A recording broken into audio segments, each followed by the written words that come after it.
제6장.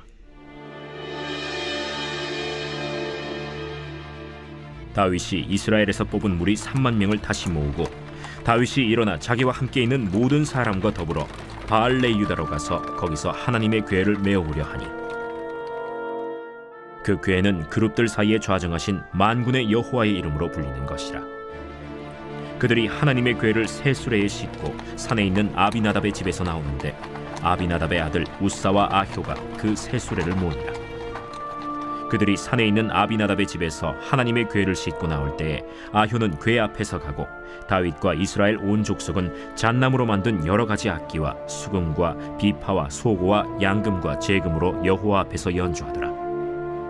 그들이 나곤의 타작마당에 이르러서는 소들이 뛰므로 우사가 손을 들어 하나님의 궤를 붙들었더니, 여호와 하나님이 우사가 잘못함으로 말미암아 진노하사 그를 그곳에서 치시니 그가 거기 하나님의 궤 곁에서 죽으니라. 여호와께서 우사를 치심으로 다윗이 분하여 그곳을 베레스 우사라 부르니 그 이름이 오늘까지 이르니라. 다윗이 그날에 여호와를 두려워하여 이르되, 여호와의 궤가 어찌 내게로 오리오? 하고 다윗이 여호와의 궤를 옮겨 다윗성 자기에게로 메어가기를 즐겨하지 아니하고 가드 사람 오벳에돔의 집으로 메어간지라. 여호와의 궤가 가드 사람 오벳에돔의 집에 석 달을 있었는데, 여호와께서 오벳에돔과 그의 온 집에 복을 주시니라.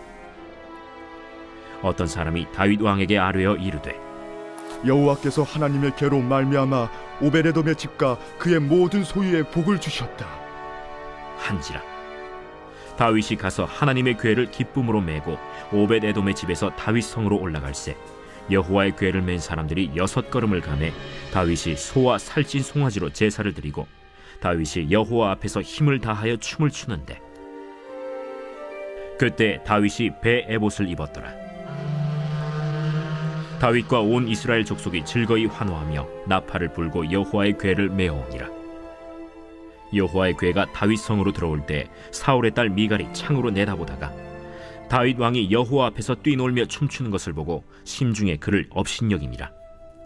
여호와의 궤를 메고 들어가서 다윗이 그것을 위하여 친 장막 가운데 그 준비한 자리에 그것을 두매 다윗이 번제와 화목제를 여호와 앞에 드리니라.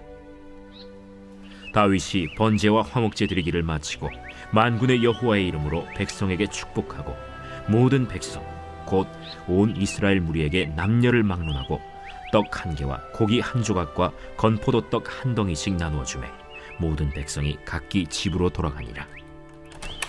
다윗이 자기의 가족에게 축복하러 돌아오매 사울의 딸 미갈이 나와서 다윗을 맞으며 이르되, 이스라엘 왕이 오늘 어떻게 영화로우신지, 방탕한 자가 염치 없이 자기의 몸을 드러내는 것처럼 오늘 그의 신복의 계집종의 눈앞에서 몸을 드러내셨도다. 이는 여호와 앞에 산 것이니라.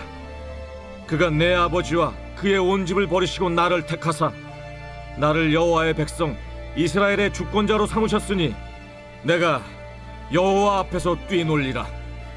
내가 이보다 더 낮아져서 스스로 천하게 보일지라도 내가 말한 바 계집종에게는 내가 높임을 받으리라 한지라.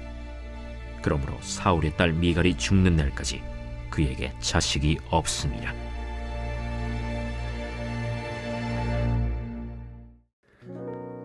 새벽 영성기도의 시간입니다.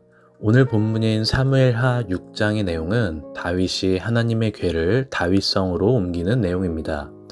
우리는 이 사건이 다윗이 왕이 된 직후에 일어난 일이라는 것을 반드시 짚고 넘어가야 합니다. 다윗이 왕이 된 직후 이스라엘의 상황은 엉망이었습니다. 왜냐하면 사울은 블레셋과의 전쟁에서 이미 많은 영토를 잃어버렸으며, 심지어 사울 왕은 전투 중에 전사하여 이스라엘은 괴멸되기 직전의 상황이었습니다. 다윗은 정치, 외교, 경제 등 모든 면에서 이스라엘이 제일 약할 때 이스라엘의 2대 왕이 된 것입니다. 이스라엘의 이러한 상황을 다윗은 결코 모르지 않았을 것입니다. 그럼에도 불구하고 다윗이 왕이 되자마자 가장 먼저 한 것은 자신이 이스라엘의 새로운 수도로 삼은 시온성에 하나님의 언약궤를 되찾아오는 것이었습니다. 하나님의 언약궤를 가져오기 위해 다윗은 엄청난 준비를 했습니다. 3만 명이나 되는 사람을 모집하고 하나님의 언약궤를 싣기 위해 새 수레를 준비하고 악기를 연주하는 사람들을 동원하고 다윗 왕이 이 여정에 직접 참여했죠. 이러한 열심에도 불구하고 다윗의 언약궤 운반은 실패합니다. 우리는 다윗이 왕이 되자마자 만사를 제쳐둔 채 하나님의 언약궤를 가져오려는 선한 의도를 보았고, 심지어 다윗은 하나님의 언약궤를 가져오기 위해 최고의 준비를 했음을 살펴보았습니다. 그럼에도 불구하고 하나님의 언약궤를 가져오는데 실패했다라는 것입니다. 왜 실패했을까요? 그 이유가 무엇일까요? 인간이 할 수 있는 모든 것을 다 동원한다고 해도 결국 하나님의 일은 하나님의 방법대로 하지 않으면 실패한다라는 것입니다. 즉, 다윗처럼 아무리 열심히 최선을 다해 준비하고 노력한다고 한들 하나님의 말씀대로가 아니면 실패한다라는 것이죠. 하나님께서는 이미 출애굽기의 말씀을 통해 언약궤를 옮기는 방법을 알려주셨습니다. 하나님의 언약궤는 수레를 이용해서 옮기는 게 아니라 레위인 중 고앗 자손이 긴 봉을 언약궤 양쪽 고리에 걸고 언약궤를 어깨에 메고 옮기도록 되어 있습니다. 그러나 오늘 본문을 보면 다윗이 선별해 간 3만 명의 사람들도, 심지어는 언약궤를 보관하고 있던 아비나답의 아들 우사도 하나님의 말씀대로 행하지 않았다라는 것이죠. 결국 하나님의 언약궤를 옮기던 중 비극적인 사건을 맞이하게 됩니다. 나곤의 타작마당에서 수레를 끌고 가던 소들이 날뛰자 흔들리는 언약궤를 붙잡은 우사가 그 자리에서 생명을 잃게 됩니다.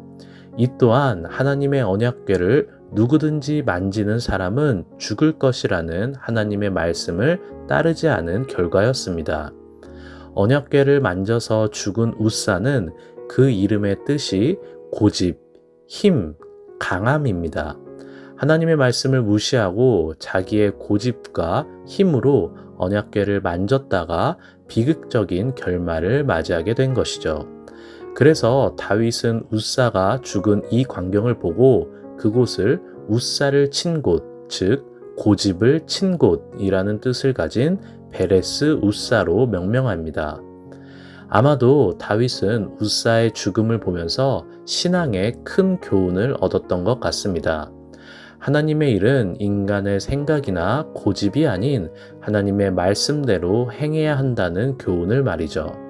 다윗은 결국 두려워함으로 언약궤를 오베데돔의 집에 놔두기로 합니다.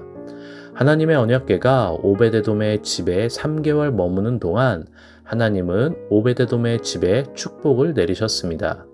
이 소식을 들은 다윗은 다시 하나님의 언약궤를 가져오기로 마음먹죠. 다윗은 똑같은 실수를 범하지 않았습니다. 하나님의 말씀대로 고앗 자손이 하나님의 언약궤를 어깨에 맸습니다. 그리고 6걸음을 가봅니다. 아무도 죽지 않으니 다윗은 그 자리에서 하나님께 감사의 뜻으로 제사를 드렸습니다. 하나님의 언약궤는 다윗성에 무사히 들어옵니다. 이스라엘의 온 국민은 기뻐하며 춤추며 하나님을 찬양했습니다. 다윗도 자신을 높이는 왕의 옷이 아닌 에봇을 입은 뒤 그 누구보다 기뻐하며 춤췄습니다. 모든 사람들이 기뻐할 때 단 한 사람, 다윗의 아내이자 사울의 딸인 미갈은 기뻐하지 않고 다윗이 채통 없이 속살을 보이며 춤추는 것을 못마땅해 했습니다. 오늘 본문은 미갈이 다윗을 보고 심중에 그를 업신여기니라 라고 말합니다. 모두가 하나님의 언약궤가 성 안으로 들어오는 것을 보며 기뻐 찬송하는 가운데 미갈만이 유일하게 기쁨과 감사를 거절하고 있습니다. 우사처럼 고집을 부리고 있는 것이죠. 미갈의 모습은 마치 하나님을 예배하는 예배당에서 모두가 하나님의 은혜에 감사함으로 찬양하고 기뻐하고 있는데, 같은 예배당에 있으면서도 찬양이 별로네, 설교가 어떻네, 교회가 어떻네 라고 말하며 불평불만을 쏟아놓고 있는 사람의 모습인 것입니다. 이 말을 듣게 된 다윗은 내가 잘못했소 또는 맞구려 내가 왕으로서의 채통을 지키지 못했소 라고 말하지 않았습니다. 오히려 이는 여호와 앞에서 한 것이니라 라고 말했습니다. 이 말인 즉슨 다윗 자신은 하나님의 은혜와 말씀 앞에서는 내 고집이나 내 생각 또는 내 신분을 내세우지 않는다고 그의 신앙을 고백한 것입니다. 그렇기 때문에 다윗이 비록 한 나라의 왕일지라도 전지전능하시며 만왕의 왕이신 하나님 앞에서는 모든 것을 내려놓은 채 그저 하나님을 찬양하고 하나님을 기뻐하고 하나님께 감사하는 그 고백만으로도 충분했던 것입니다. 왕인 자신의 속살이 백성들에게 보일지라도 말이죠. 결국 미갈은 이 일로 인해 죽는 날까지 다윗의 자손을 얻지 못하게 됩니다. 사랑하는 성도 여러분, 우리는 오늘 다윗이 하나님의 언약궤를 가져오는 이야기를 통해 무엇이 가장 중요한지를 알게 됩니다. 나의 열심과 나의 최선보다 하나님의 말씀이 더 중요하며 다른 누군가의 시선과 평가보다 하나님을 예배하고 찬양하는 것이 더 중요하고 소중하다라는 것을 믿으시길 바랍니다. 또한 하나님의 말씀 앞에서는 웃사처럼 미갈처럼 우리의 고집을 내세워서는 안 됩니다. 우리 인생에서 가장 우선순위가 되어야 하는 것은 하나님의 말씀임을 믿으시길 바랍니다. 내 최선의 노력과 최고의 준비를 한다고 한들 여호와 하나님께서 함께하지 않으시면 그 결과는 결국 실패하기 마련입니다. 그러나 반대로 여호와 하나님께서 함께하시면 우리가 부족해도 미처 완벽한 준비를 하지 못해도 우리는 승리할 수 있음을 믿으시길 바랍니다. 오늘 기도의 자리를 통해 우리의 고집을 내려놓고 오직 여호와 하나님의 말씀이 내 인생에서 가장 우선시되며 하나님이 함께 하심으로 승리하는 인생이 되는 저와 여러분이 되기를 간절히 소망합니다. 오늘 공동기도 제목은 나라와 민족을 위한 기도입니다. 이 땅의 영적인 회복과 자유민주주의를 위해서 분열과 갈등이 사라지게 하시고 국민 통합과 화합을 위해서 경제가 회복되게 하시고 복음을 전하는 선교 대국이 되게 하여 주옵소서라고 함께 기도해 주시기 바랍니다. 기도하겠습니다. 날마다 주님 앞에 기도함으로 내 고집과 내 생각을 내려놓고 오직 주의 말씀으로 살아가는 주의 자녀가 되게 하여 주시옵소서. 내가 아무리 최고로 준비한다고 한들 여호와 하나님께서 함께하지 아니하시면 실패할 뿐이며 아무리 열심히 준비한다고 한들 그것이 주님의 말씀대로 행하는 것이 아니면 실패할 뿐임을 고백합니다. 주여 우리에게 지혜를 더하여 주시고 지혜의 근본은 오직 여호와 하나님이심을 믿사오니 오늘도 주님의 말씀대로 살아갈 힘과 능력을 우리에게 더하여 주시옵소서. 부족하고 연약하오니 긍휼히 여겨주시고 다른 사람의 시선과 평가가 아닌 오직 주님께서 보시기에 합당한 자가 되게 하여 주시옵소서. 특별히 오늘은 나라와 민족을 위해 기도합니다. 이 땅의 영적인 회복이 일어나게 하시고 이 땅을 부흥케 하시고 나라의 분열과 갈등이 아닌 하나님의 평안과 평화가 임하게 하여 주시옵소서. 경제가 회복되게 하시고 어려움이 없게 하시고 복음을 전하는 귀한 나라가 되게 하여 주시옵소서. 날마다 담임 목사님을 위해 기도하기 원합니다. 성령의 능력을 더하여 주시고 선포되는 말씀마다 복음의 능력이 나타나게 하여 주시옵소서. 성령님께서 동행하여 주셔서 영육간에 강건케 하시고 그 가정이 날로 평안케 하여 주시옵소서. 특별히 아픔 가운데 있는 성도님들을 보살펴 주시고 암투병 가운데 있고 몸과 마음의 질병으로 고통받고 있는 주의 자녀들에게 치유의 영을 허락해 주셔서 속히 나음받고 치유될 수 있도록 힘과 능력을 더하여 주시옵소서. 새벽부터 나와 주님께 기도하는 주의 자녀의 목소리를 들으시고 응답하여 주시옵소서. 위로해 주시고 치유해 주시고 해결하여 주시옵소서. 우리의 기도를 흠양하시는 주님을 의지하며 살아가는 오늘 하루가 되기를 소망합니다.